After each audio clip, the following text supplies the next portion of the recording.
Welcome to a place where hearts unwind, infinite threads that gently bind, love and compassion in every line. Together we rise through space and time. Welcome back to Infinite Threads. I'm your host, Bob. Maybe healing doesn't arrive the way that we imagine it will. Maybe it isn't a sudden moment where everything finally disappears. Maybe it isn't dramatic at all. Maybe it's quieter than that. A loosening. A softening inside places that have been clenched for so long that they forgot they were holding tension in the first place. Because after everything we've talked about this week, the truth is some pain may always leave a mark. Some memories remain tender. Some losses never fully make sense. And some people will never become who we needed them to be. That part is hard. Oh, it's really hard. Not because it's hopeless, but because acceptance asks us to stop waiting for a different past. And for a while that can feel like grief all over again. But somewhere inside that grief, another possibility quietly awaits. Not the possibility of erasing what happened. Can't do that. The possibility of no longer carrying it in the same way. Because there's a difference between remembering pain and living inside of it. A difference between honoring what happened and building your whole inner world around the wound it left behind. And maybe that shift happens slowly. So slowly that you barely notice it at first. You react a little differently one day. You breathe before answering. You feel the old anger rise and realize it doesn't completely consume the room anymore. Not gone, just lighter. And perhaps that's what healing often looks like in real life. Not the absence of scars, more space around them. Enough space for something else to exist beside the hurt.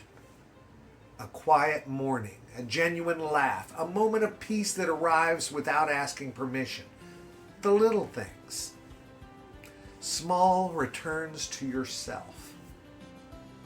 Because pain has a way of convincing us it will always speak the loudest until one day it just doesn't. Not because it was defeated, but because life slowly began speaking too. Connection, rest, meaning, love. Not perfect love, just real love. The kind that sits beside wounded places without demanding that they disappear first. And maybe that's important to remember. You do not have to become untouched in order to become free. You don't have to erase your history to reclaim your future. And you don't have to force forgiveness before your heart is ready. Sometimes all that changes is the grip, the constant tightening, the endless revisiting, the need to keep reopening the wound just to prove it existed. And when that loosens, even slightly, something inside you finally gets room to breathe. Not because the past changed, but because you did. Quietly, gradually, one small release at a time. And maybe this matters too. There are people listening right now who still feel guilty for hurting. People who think they should be farther along by now.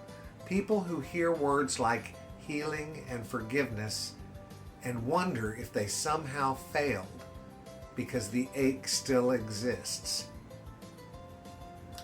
You haven't failed.